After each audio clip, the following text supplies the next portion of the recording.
It's the best, hands down. It's crystal clear. I love it. The things you can make are awesome. No one else has quality epoxy like this. It's easy to mix. Tim is such a wealth of knowledge. It's gotta be iCoat. Welcome to the Resin Mastery Podcast, exploring iCoat epoxy. So welcome back to Resin Mastery, exploring iCoat epoxy. Today, we are here with Callie and Robert from Wildflower Preservation. Guys, thank you so much for joining us today. Well, thank you for having us. Thanks for having us. So excited. So tell us, where are you located? What part of the world are you guys in? So we're in the United States. We're more specifically in the South region of Tennessee. But I will say, although we're located in Chattanooga, Tennessee, we work with people literally all over the place, like genuinely all over the place. I would say a small portion of our orders are from Tennessee. Like genuinely such a small percentage are in Tennessee. We have it a lot from like California, Ohio, New York. Yeah. Just really all over. But that's where we're from. So if you hear a little Southern twang, that's why. So I always imagine Tennessee as being fireflies, like beautiful balmy nights and that sort of thing. Am I getting that right? It's very, Depends on the time of year. I guess. I feel like right now, like where we are, like there's so much construction happening. So it's very construction here. But I will say it's like, if you are in the scenic area of Chattanooga, it's beautiful. Like you have a view of the river. You can see all 7 states from certain areas, which I think is pretty cool. But yeah, it is very like humid here. It's really humid. Yeah. Not quite as like humid as Florida, but still. But it's pretty humid. I'm not going to lie. You can feel the moisture. Yeah. Well, that's going to be a good thing to address when we're talking about preservation of humidity. Oh, yeah, for sure. Yeah, absolutely. It is part of that. No kidding. So to kick us off, give our listeners an overview of Wildflower Preservation. Okay, so here at Wildflower, we preserve wedding flowers, memorial flowers, pretty much any special event type of flower. We preserve it in resin. We have a wide variety of products that we offer. And our goal here is just to be able to preserve the memories of a person or an event and be able to have those memories last forever for our clients. And yeah, that's pretty much. And now I've roped Robert into it as well. And so now we're actually trying to infuse some like woodworking aspects to our resin work as well to make it like stand out even more. Which just makes my life so much fun. It's so great. I love woodworking. Well, you have the blessing of one, being married, right? And being able to work together. Yes. In this, which is a real joy. Obviously, some people might say, do you really want to work with your spouse? But I think when you're doing a company like this, rather than working at Wells Fargo or something like that, there's a little different. Well, what's so funny is people do ask that, like, would you really want to work with, like, I can't imagine spending all day with my partner, which I'm sure is like just some people's nightmare. Like I know some people hated it during COVID and stuff. We thrived in it. We did. Love hanging out with each other. Yeah. And it's nice because she works so much differently than I do creatively. And so we can riff off of each other and, make products like this, or one of our frame pieces. Yeah. Just with the combined talent. And yeah, it's a fun time being together because we have to joke around and make so many and like we worked together before we even did this, like at a small job. And we did. Even then, that was probably one of the best jobs ever. And it was because I got to work with you. It was so fun. Like he's so funny to work with, even though sometimes he gets under my skin just as much as I get under your skin. I get bossy sometimes. He does get bossy, but it's okay. So in the pre-show, we were talking about how the beauty of our industry is that it's a handmade industry, and we're not talking about mass-produced, sweatshops of people being paid minimum wage to turn out these things. So we hope that it actually never goes in that direction, because there really is something beautiful about doing something that carries lasting memories with you. And in the interviews I've done, it's clear that that's really important to people, that wedding flowers, memorials, just special pieces just carry so much it's like emotional weight to it. Yes, There's just, thank you. Emotional weight. Yeah, thank you. yeah, no, I completely agree. And I feel like being able to have like someone individually work on it, like 100% through the entire process of what we do, it is only me and Robert that are working on these pieces, like essentially from start to finish. Occasionally I have somebody help dry if we're like out of town on vacation or something. But every design, I design every single thing. I place every single piece in all of the resin, and he casts every single piece as well. Yeah. So I think that there's something special about that, knowing that there was two people that were working on your piece rather than it just being a mystery of like machines. Some big company and you got like 100 people and they don't really care all that much about your flowers. Like you have the two of us and we're talking with you, making sure you are getting everything that you're wanting out of your preservation piece, and, kind of making a relationship there. And we have plenty of people that come back to us because, they loved working with us the first time. Yeah. It's so fun. I do like that aspect of it. Like, we are on social media and I will have people like write little notes to me whenever they send their flowers. And they're like, I found you on here and this is so exciting. I hope I get to see my products in your videos. So it's just, I don't know, it makes it even more personal. Yeah. It feels like a community. Yeah. I agree. And I think as well, we've gone through this minimalist home moment. And I think people are starting to realize that a home is only a home rather than a house. Yeah. If it has memories, if it has special things in there. Yeah. And so it gives it character. Having things that tell the story of who you are.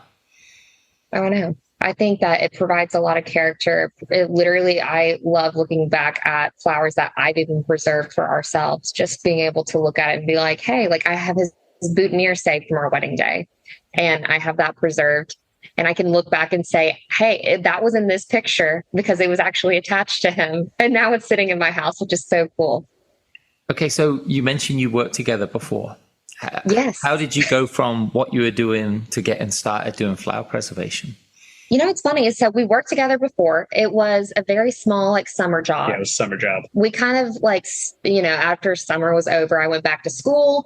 Robert, were you still in school too? I guess you kind of were. I was kind of in school, kind of like part-time, full-time-ish for another job. And then you kind of just went in a different direction. As soon as he graduated, he went into woodworking because you've just loved that. You have a passion for it. Yeah. And then for myself, I got my degree in criminal justice, but then I was like, I don't really know what I want to do with this, because I quickly learned that in that degree, in that field, you're working with people on their absolute worst days. And no one really likes you. And I was like, oh, I'm not sure if I really want this for the rest of my life. This might not be built for me. Okay. So then, there was this time in between us getting married where I didn't really have a full-time job. I graduated college. I didn't really know what to do. Yeah. So then I was like, looking into wedding vendors, I found that people were like, you need to get your flowers preserved. And so then I looked into booking a flower preservation artist, and I was like, ooh, that's expensive. It's expensive. And maybe I can figure it out because I'm crafty. Why not? So then I ended up doing some of my own flowers. I messed up a lot. I learned along the way, but then I was able to actually, a lot of people messaged me from that. Like, I posted it on my social media and I was like, here's some things that I did. And people were contacting me being like, please, can you work with my engagement flowers or work with my wedding flowers? And so then I was like, well, maybe I'll talk to Robert about it. And he was like, well, why don't you just go full force into this? You might as well. I did. And a few months later, I was like, Robert, can you quit your job so you can please help me? Because I can't do this by myself. There's so much for one person to do. Yeah, there were way too many orders for her to have ever been able to actually successfully work on by myself in a good amount of time. So then he was able to quit his job. And now it's just been us working together ever since then. And that was back in I started in 2021, but you started in 2022. Best time. So this is an industry where I actually think, from what we've seen stats wise, that it's probably only between 5 and 10% of the wedding industry even knows about preserving. That is so wild. That's a wild stat. That is so crazy. Because you think about how many people get married every year, And I have a good idea on how many preservation artists there are around and the capacity that they have got to do, those preservations. And I think there's just huge room for growth in this industry. Plus, I think people have gone from just a bouquet to, I need a cake topper. I need gifts for the bridesmaids. I need a gift or something special for the bride's family. And so they do like a side table or a charcuterie board. And then the list just goes on and on and on of beautiful handmade things you can make that really like hold that marriage, which, it is sanctified. It holds it up in a higher esteem than, we just got married and someone bought me a toaster. Yeah, exactly.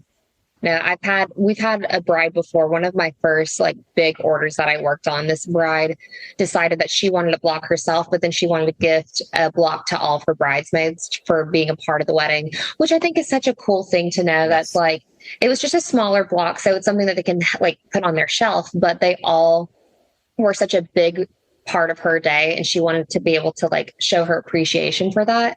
So then she gave part of her wedding day to them as well, which I don't know, that is just such a cool thing to me. Of course, we get plenty of mother of the bride, mother of the groom gifts that people want to make sure that they incorporate too, because there's a lot of people that go into planning a wedding and being a part of a wedding, and they want to show that appreciation in a beautiful way. And it's so nice that you can have that memory for more than just, because typically whenever you think of like the thing you take home from the wedding, it's your wedding rings.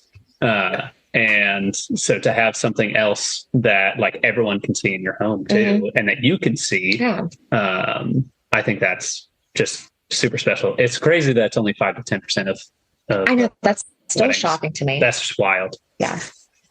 It's Callie and Robert from Wildflower Preservation, and this is our hyacinth frame where we are able to frame wedding flowers or special event flowers in iCoat epoxies of resin, and Robert frames it for us. And use all natural wood. This is actually walnut. We also use white oak and teak. And you can hang it up on a wall, and if you want to check this out, check out our website, wildflowerpreservation.com, or email us at wildflowerpreservation@gmail.com. When you got started with this, how did you go about spreading the word about what you're doing? Was that a huge challenge, or was that something that sort of came naturally to you? Because I imagine criminal law doesn't exactly align with, they definitely don't teach that. It's like the same genre. They did not teach that in my courses at college. But for me, the biggest thing was social media. Just posting on my own page, creating my own business account. It was a little slower in the beginning just because, you kind of have to become established. So then at that point, I just started going to local wedding vendors, like venues and wedding planners, florists, people, just to be able to get the word out, because some people just don't know about flower preservation, like you were saying. So just to be able to get my name out there, have some referrals sent to me, and that way then it kind of just spreads like a wildfire.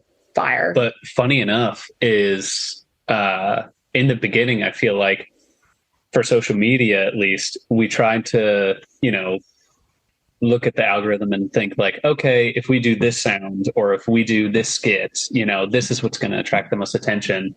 And then with contacting like wedding planners, you think, oh, that's the perfect person to talk to.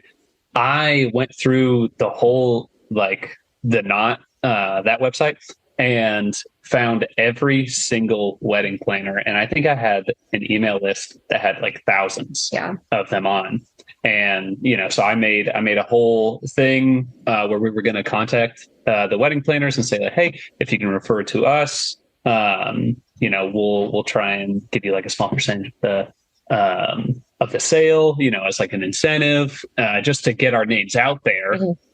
And, doing all that effort came to almost nothing versus she just started to be more herself in social media. And just like showing, once I started incorporating, like showing our process and showing people's orders and actually like talking and engaging with people, I feel like then people were like, oh, wait, you're a person. And like, I kind of like watching this process. I might not order from you, but I'll know about your business. And then if I know somebody getting married, which 9 times out of 10, somebody knows somebody getting married, then they're going to contact them and say, hey, look at this person right here. So once I made that shift in the social media where it's not just focusing on trending sounds or just posting pictures of my stuff and actually showing like my personality, then I feel like that it brought a lot more. Thrive so much. It brought in a lot more people for sure. Kelly, I think you hit on something brilliant there, which is the word social in social media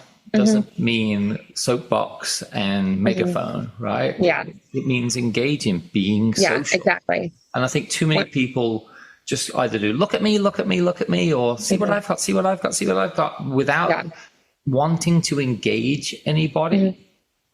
And at the end of the day, we're humanity, and relationships are built with people through connecting with them. Yeah. Not through it's a sense of community. Yeah. Yeah. That's been our biggest thing as of the last, like, I'd say 6 months. It's just trying to create a community. And so we've been going, live on different platforms just to chat with people. And that's just been so fun and so easy. And then we get, more engagement off of that, which is really nice. Honestly, we just have fun with it at this point. And I think it's been one of Tim's biggest strengths is the fact that Tim at iCoat is just such a personable, engaging, and giving human being. Like we love Tim. What were you doing this weekend? And he said, I was talking to these people. And like on the weekend, he goes, it's constant. And he loves it because he's really got a passion for what he's doing. He's done it for 35 years. So how did you go about when you go, okay, we're going to do this? Where did you first go for resin? And then how did you get to iCoat? So surprisingly enough, we actually just initially started off with iCoat. Yes, I know. I was blessed. I followed a couple of different flower preservationists, and I looked at who they were tagging for like their molds, who they were using for epoxy and resin, because I was just like, I want to be able to use really good products. I don't want to have to go through the struggle of, finding terrible things, messing up a bunch. So I initially started off with iCoat. And I didn't even realize that iCoat was such like a personable business. See, like Tim is so personable because originally I was like, oh, this is just going to be some big business where I have to figure this stuff out on my own. And I did struggle along the way. There was a lot of things that, I didn't realize, but like flash curing, I did have some issues with flash curing. And then micro bubbles. And micro bubbles in the very beginning. Or yellowing, and we didn't have any idea how to mitigate or stop any of that. And then finally, I don't remember who thought of it, but just, the simple thing is just call. And Tim answered and walked us through exactly how to get the perfect resin every time. Every single time. And I haven't changed it since because, if it ain't broken, don't fix it. Yeah, exactly. I know we've had other resin people reach out to us before wanting us to try out their products, but I'm like, I just don't know. I really like iCoat so much and I feel comfortable. The whole process we understand. Tim is such a great resource to use whenever we're using resin. And he's innovating, obviously. And just having that constant innovation and having that relationship, like open communication with him, so great. Yeah. Honestly. So like you said, we've been given plenty of resin from other people just to try out, and we just don't care. You don't care to use it. Well, they're not all the same. Like you mentioned it before about the temperature. And we've heard from people who've called us and said, I don't use you, but I'd love to talk to you because I'm in the middle of something and something's not going right. And when Tim talks to them, you find out that they're using one inferior products that maybe heat to as they're curing and after they've been mixed are curing at a really high temperature, which is affecting the flowers, burning the flowers. Or even burning whatever people put in the mold. Some people, I don't know whether you know, there's a whole trend out there for Star Trek resin casting. Huh. So these people are building these big Star Trek tables. Yeah. With all these little characters and figures in them, but Yeah, figures are plastic as well. If the resin's too hot, it melts them. yeah. Oh yeah, 100%. So just imagine the flowers too. Right, exactly, right. And I mean, some of these people are spending a lot of money on these, and look, God bless them. These things are absolutely beautiful. They're so well put together. But yeah, having resins that operate in a way that they need to for the job you're doing is just so important. Have you had any situations where maybe ask this? What's been the biggest challenge that you found when you started doing flower preservation? Because you're talking sometimes multi-layer pours and all that sort of situation. Definitely, probably the bubbles. I feel like anybody that works with resin understands there's always going to be a struggle with bubbles. We tried using a vacuum. We tried the vacuum chamber. We tried the different temperatures. You try heat gun, you try alcohol spray. There's a lot of techniques to be able to get bubbles out. People, and I don't think that there's any. I mean, I guess there is wrong ways of doing it. There's definitely wrong ways because we did those. So I think the vacuum chamber works fine, but the way that we found to have our resin look really good, and even Tim told us this, he's like, you guys don't have to use that. You just need to have it at the right temperature. You need to mix it in the right, I guess, amount. So you can't do. Yeah, it's really the timing. Yeah. And that was the thing that was the hardest to learn, and took me the most time before talking to Tim, was just the timing, the temperature, and when to pop bubbles, because that's really specific. And we're also working on up to 35 orders at a time. So there is a time frame that Robert absolutely has to stick to make sure that nothing flash cures and that the bubbles do get released before it gets arrived. Exactly. So there's just a lot of steps into it, but we have finally found a system that has worked tried and true for us. Yeah, tried and true. Yeah. Really proud of it every time. Yes. We actually even have a friend who 3D printed us some picks, and I use that to get under all the flower petals just to make sure that I don't randomly have a surprise bubble come up. You're right, because it's gravity, right? And exactly. And that, honestly, having those picks has been such a game changer for me, because before, so many times I'd have those bubbles like creep up, and then you got to use like a Dremel or a drill or something to get to them because you don't want the bubble in there. And having to deal with that, like Dremel mark, not holding on to little bubbles like that, that's so hard. So just being able to have the preventative pick is it's a game changer for sure. Have you ever tried the wax pen? Tim was showing me it one day, and we've got it linked on the tools site to Amazon, and it's like a heated wax pen. It's like a soldering iron, but a mini one that you can go in and it heats the area and pops the bubble. Oh my gosh. Okay, that's cool. I did not know that was a thing. There's a tools link on iCoat and you'll be able to see it on there. And it's an amazing little tool. Tim showed me it one day, and I think there's a video he's got on there as well. Really fantastic. So it's just a wax pen. So go ahead and write that down. I'm writing it down right now. So Callie, how quickly did you go from this being a hobby to a business? It sounds like it went pretty fast for you. It was actually fairly fast. It was really quick. Yeah, I started off in October because we got married in October of 2021. And then I pretty much started taking orders. Now, I will say I probably shouldn't have. Okay. Yeah. But I did take some. I still think I did a decent No, you still did a good job, because her prices were dirt cheap too. Yes. But I started taking on people like in the end of November. So I did practice a few times. I did do a few like free products for people, but I was really just ready to go. I was so excited about this, especially since Robert was like, if you want to do this as a job, just go full force with it. I think I told you that in February or March of 2022, because I'd noticed at that point she'd gotten, I think, like a dozen or so, or maybe more orders. And I'm like, okay, so people are actually really liking you. Mm-hmm. I didn't know to what extent. So then I started building a website on Wix, and March we launched it.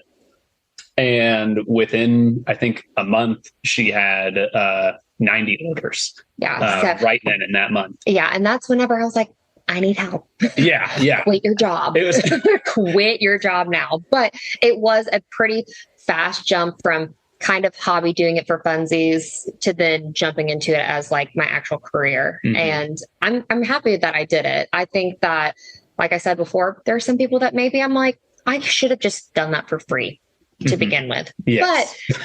But I learned quickly. Yeah. But we are also using great resin. So you have to think about that too. So that's really nice. I've actually heard from a lot of people, and you're not in this situation because you started with iCoat, that they're like, we wanted a museum quality resin that cured faster than what we're currently using because we can't do a second layer pour because this thing isn't cured properly. Yeah. And again, it comes down to timing, mixing, all those things. But, Tim has formulated, especially our casting resin, so you can actually do second layer pours much quicker than other people, which helps with turning jobs around quicker. And 100%. And that's been, that's been a big thing. So what are your favorite things to make? I think, honestly, the one that's right behind us, this hyacinth frame, this is, you want to grab it, Robert? It is heavy. This thing, it is a whopping 27 pounds. But this is our framed piece. Okay. So what is the size of it? Oh, it's like 16 by 20, I think. Something along the lines of that. But yeah, so what I love so much about this piece is it obviously combines Callie being able to design such a gigantic piece, for one. And then two, I get to have woodworking. I get to like show my skill in woodworking and my creativity with that. I just love pieces. And I get to buy new tools. I just love working on pieces that are like, I guess, larger because I have more of like creative freedom with it. I really do appreciate like the ability to do that. So like my 10 by 10 blocks, I love my 12 by 12s. I do love as well, but our big frame pieces, they're my favorite. So that's the hyacinth frame. We have a bluebell frame, which is our smallest frame piece, which I think is still fun to do. But yeah, anything that is large and in charge is my favorite thing to design. And to your point earlier about being able to, do that second layer quicker, what's really nice about the resin is that, say for like deep pour resins, because technically, if we really wanted to, something that's because our molds are typically 3 inches. So if we really wanted to, we could use a deep pour resin, do 1, maybe 2 layers and call it good. But the temperature change and the time that it's at that temperature, it really takes a toll, especially on our silicone molds, versus the casting resin from iCoat. We really can use those silicone molds so much more, and we don't have so much leeway time of the 1 layer curing, so we can get those jobs done so much faster and get the products to the people faster and in a really good quality too. And then we don't have to waste so many molds too. Yeah, no, that's really a great point. So do you think the learning curve for someone doing this is high, medium, low? Like, obviously you guys look like criminal justice, right? So I'll call you a smarty pants, right? So I've got a good head on your shoulders. Like, is the learning curve tough, or is it something that's kind of easy? I feel like it kind of just depends. There's so many different aspects of it where I guess, like if you have a good source like Tim, it can be a faster process of learning how to use resin properly. But like the artistic side, I feel like that is something, I hate to say, I feel like that's more innate that you just have to have like on the inside. Or it's a skill that takes quite a bit of time to really build up and refine. Yeah, be confident, not just in your own work, but then for work that you're doing for others. That's definitely something you have to build over time. And then like in the business aspect, that is something that definitely is. That's even more so. That's a big learning curve for sure. There's so many aspects that we had to learn some hard truths through, I guess, over the past few years. But I feel like with resin, if you have a good source and you're using good resin products, then it can be really DIY friendly in that aspect. It is just doing it as a business. That's its own. I don't know. I don't think I agree with you on that. Really? Yeah. I think that if you want to use resin for like fun, smaller things, yeah, I think that makes sense. But I feel like, especially with flower preservation, there's the whole drying aspect too. That is another learning curve that did take me a minute to that's true. Do a better job at and learn how to do. When you do it as many years that we have, you kind of, I guess you're blind to some of those things. I personally think that if somebody's wanting to do this as a DIY thing, you just got to be patient because I don't know. I feel like I'm the type of person where I just want to know how to do it right off the bat. Mm-hmm. And Robert can attest to that because I literally thought, oh yeah, the first time that she preserved something, I ended up not drying the flowers at all. Literally at all. Like, just had a perfectly fresh flower. And Robert was like, you need to dry the flowers. I was like, no, that it's like people telling you need to put gas in your car. Do you actually? Have you run out of gas before? You do actually have to put gas in your car and you do actually have to dry the flowers. And those are both lessons that I learned the hard way because those flowers molded. And so yeah, I will give you, I immediately jump into it. So if you're that kind of a person, maybe don't do resin. But if you're a type of person that you're like, I can learn this along the way, make some mistakes here and there, I think it can be friendly. Learning curve could be a wave. So I'm imagining a lot of people listening to this today are saying to themselves like, okay, I need to contact these guys because these are someone I want to use. So let's talk about the process of making a custom order with you. If I'm a new client, what's the process to go through to place an order, get in touch with you and do all those things? So first off, as long as you can find our website, which I have listed pretty much everywhere, but our website is Wildflower Preservation. On there, we have, our process where you can read in depth of what we do. You can see all of our products and their prices, because I know in the wedding industry, not a lot of vendors like to put their prices out there. Which I think is silly. I know. I'm like, here, I'm going to be straight up with you. This is how much it's going to cost. This is what it's going to look like too. But you'll just pick out your products that you want on there as if you're just online shopping and then check out, which we do have some payment options as well. Like you can just pay in full or you can go through PayPal and have some, payment installment. Like pay over time. Yeah, pay over time. But once you place your order, we have a shipping link that gets sent to their email, which you can also find on our website as just our shipping instructions. And you follow that following your event. And then you send your flowers to us. I dry them immediately. I get them dried and then they dry for about 3-ish weeks is what I personally like to do.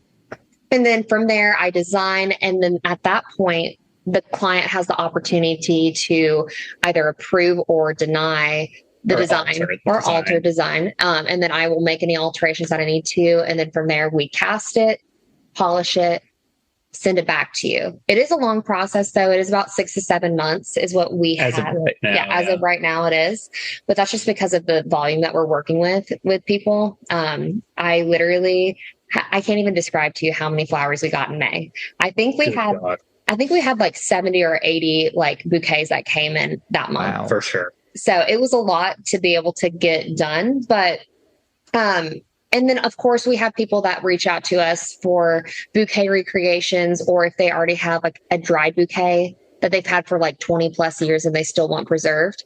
You just contact us via email and then we can work with a florist to recreate a bouquet, or we can just tell you how to ship your dried flowers to us and we can do the same process for them. Yeah. See, I think the idea of celebrating someone's 25th wedding anniversary with a preservation that recreates in some way from maybe an old photograph the bouquet that is an amazing. It's so cool. Yeah. And the thing is with like working with previously dried flowers, because some people are like, well, it doesn't have the same look as fresh flowers would. I understand that, but a lot of people will contact me and they're like, my flowers are crumbling because they've just been exposed to the air for so long.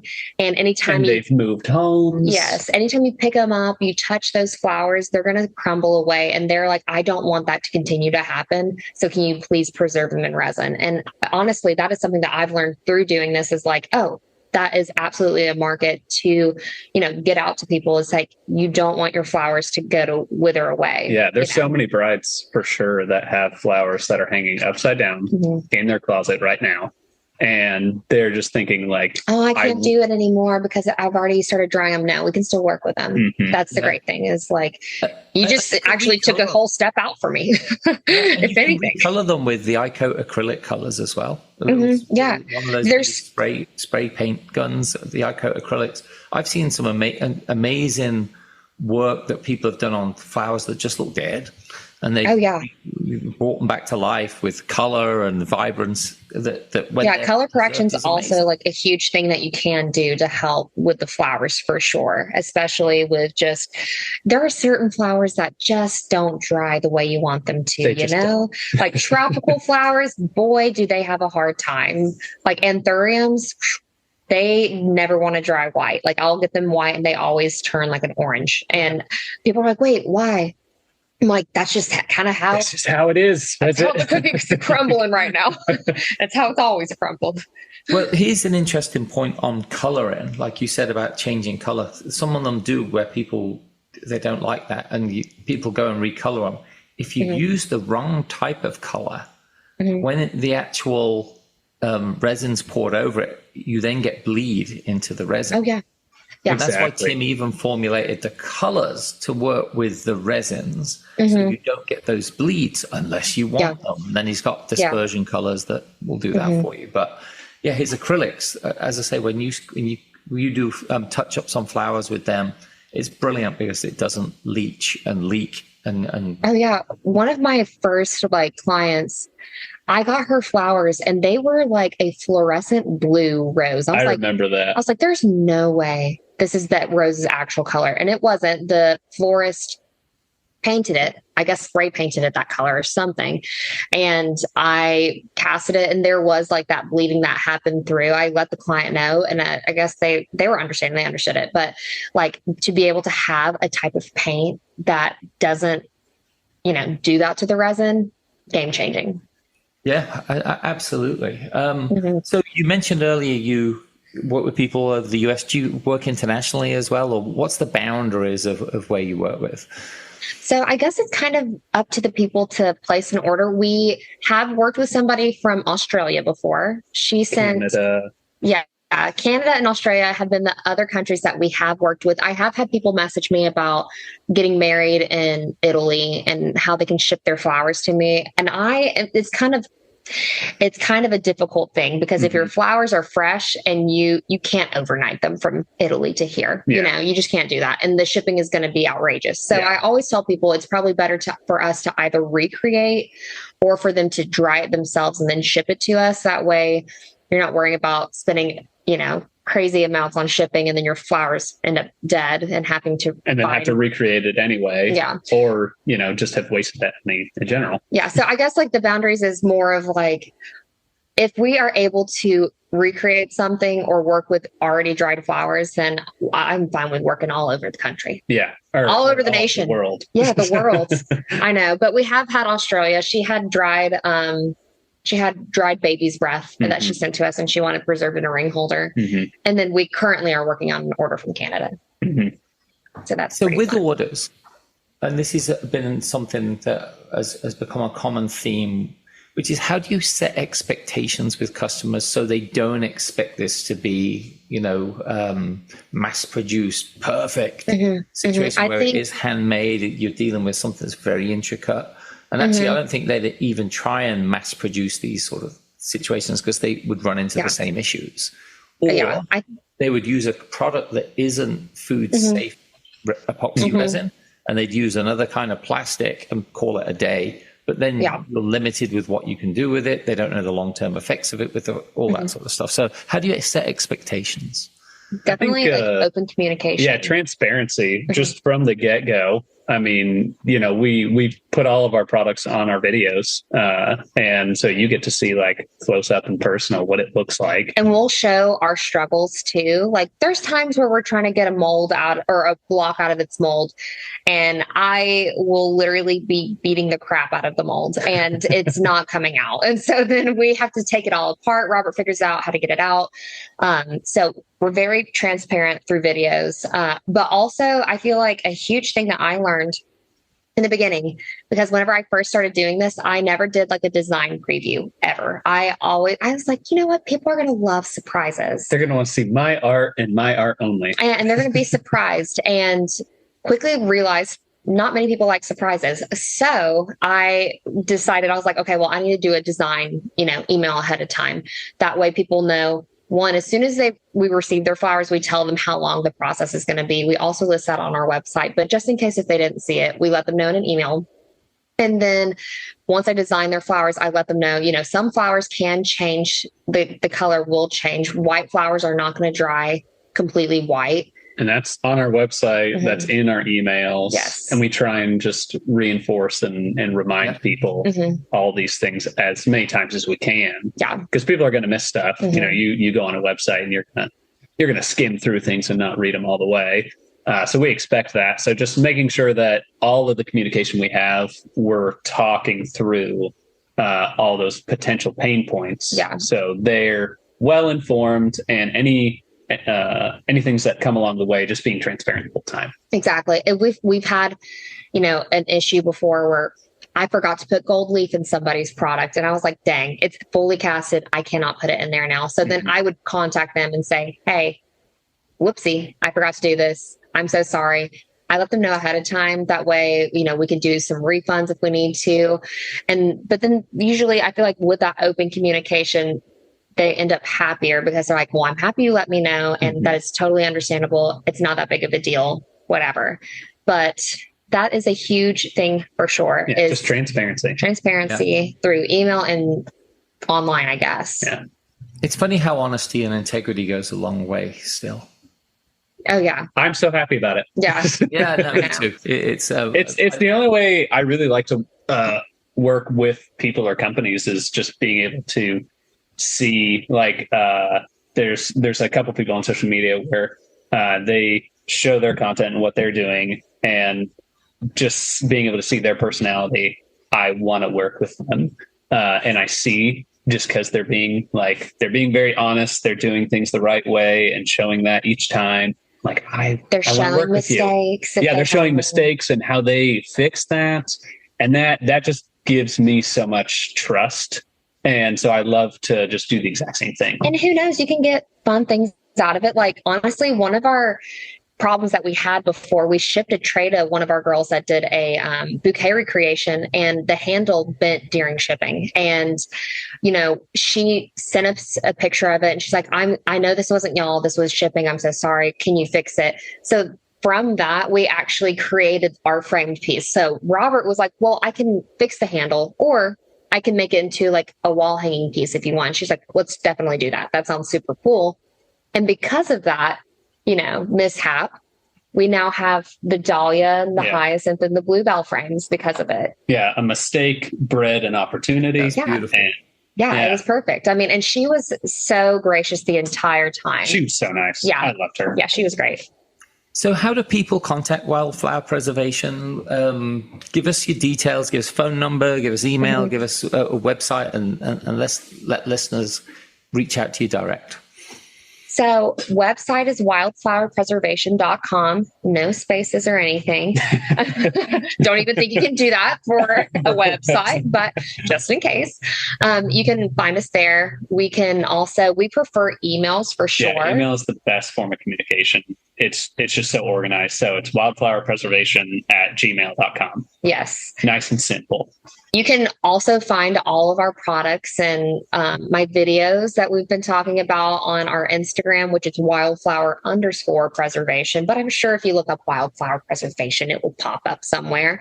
And on YouTube and TikTok, it's the same thing. It's just Wildflower Preservation. It's fairly simple. Pretty much, if you want to contact us, just type in Wildflower Preservation and hopefully something pops up. And you don't have to ask for an estimate or quote, because we list all of our prices. Because we're transparent. Well, Robert, Kelly, this has been fantastic. Like, I am so proud of what you've built.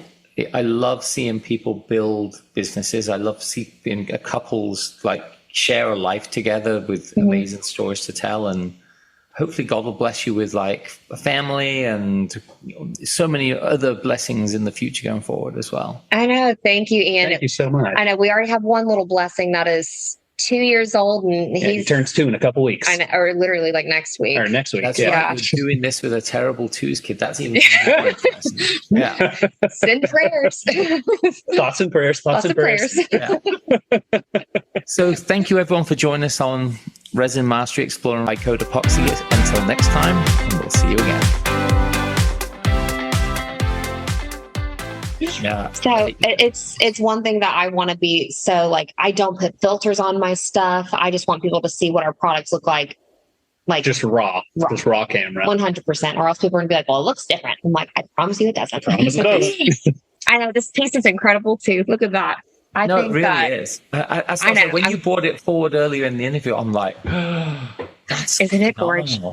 I love it so much. I'm still having Robert make. We have the other 2 frames. Yeah, we still have 2 that I still have not done. They've been on the website with no photos for and people have still been ordering them. Yeah, people are ordering them. Yeah, without the photos. Yeah, they just are like they trust the process. All right, I got to show you my most underrated. This is the most underrated part of the whole thing, but I like it. After you've done this, I've got a tip for you as well. Okay. All right. I recessed where you can hang it so that way you can flush mount it on your wall. Oh my gosh, because I think that is important. And you can't really see, but there's about a 1/16 of an inch here. And that was the most scary thing to be able to keep the wood from cracking in whenever I was chiseling that out. But yeah, he did a great job. Robert, was that one of these moments? Yes. Oh my God. Yeah. Yeah. You're just. I was speaking to someone at the church I go to, and I was telling them about what we do. And they said, oh, maybe we can get you to create some things for our gift shop where you take our Easter flowers and you encase them in resin in like maybe ring holders or something small, not expensive that we can sell in the gift shop. And then I was like, think about the amount of flowers a church uses and blesses every year. Oh, yeah. So I don't know whether you've reached out to any churches for this idea, but I thought, oh my goodness, there's every church, this is an income stream for them. Oh, yeah. No, I've actually never thought of churches. We've only really thought of florists and funeral homes. Yeah, I've never even thought of churches. No, I think that would be really bless their flowers. Yeah, and then if they before they wilt and rot, rather than trashing them, do something that they can take and utilize these things in their gift shop as a for sale item. Like they could even take. I think that'd be for it. So I think like coasters or ring holder stuff like that. Yes, I've seen people doing like ornaments too, which I think is kind of cool. If you wanted to do something like that, So I could see a lady we just interviewed a couple of weeks ago, Kerry from Rememberable Resin. She does these amazingly tiny little rosary beads that have church flowers in them as well. Oh, that's so cool. I think that is such a cool thing to be able to incorporate because, again, I think a big reason why people want to book with us is because they have really important flowers to them that they want to have preserved. But we have people that are like, I don't have a special event coming up, but I want something that you've preserved, and to be able to have blessed flowers to be able to have in your home forever. That's an amazing thing to be able to tell people.